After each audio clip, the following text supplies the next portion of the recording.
አንተ ዘፈን ልትፈልግ? እሺ እየሄድን ወይስ ቆሜ? ቆመሽ። እሺ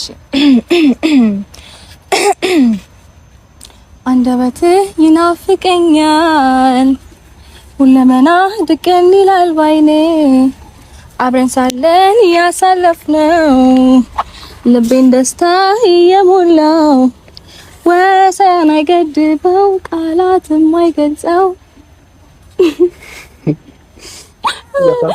መልሺ ልውደድህ መልሺ አው ከራሴ ቀንሺ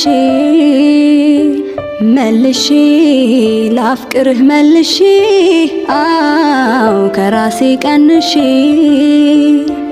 ከወደድኩህ በላይ ልውደድህ ጨምሬ አልበቃ ብሎኛል የእስካሁኑ ፍቅሬ። ሰላም ሰላም ውድና የተከበራችሁ ቤተሰቦቼ እንደምን አላችሁ? እኔ በጣም ደና ነኝ እግዚአብሔር ይመስገን። እንግዲህ